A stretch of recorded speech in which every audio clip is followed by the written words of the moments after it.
এটা হচ্ছে একটা মিনি রিচার্জেবল ফ্যান। তো চলুন আমরা দেখি এর মধ্যে কি আছে।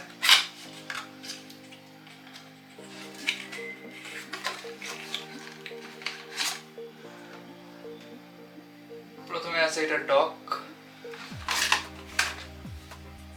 এই হচ্ছে আমাদের ফ্যানটি, এটা গোলাপি রঙের এবং এটা কিন্তু অনেক কিউট। সো এখানে হচ্ছে আমাদের পাওয়ার বাটন,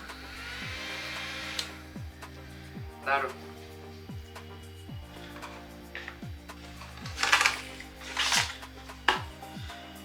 এবং এইখানে দেওয়া আছে হচ্ছে আমাদেরকে একটি কেবল, এটাকে চার্জ করার জন্য।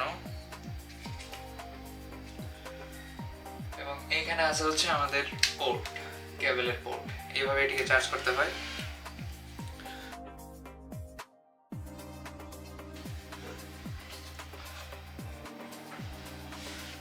তো গরমের দিনে হাত পাখার বিকল্প কিন্তু এটি হতে পারে, যখন আপনি বাইরে যাবেন সাথে এটি ক্যারি করতে পারেন। তো এই প্রোডাক্টটি বর্তমানে আমাদের কাছে অ্যাভেলেবল আছে। এই প্রোডাক্টটি সম্পর্কে আরো বিস্তারিত তথ্য ডিসক্রিপশন বক্সে দেওয়া থাকবে। ধন্যবাদ।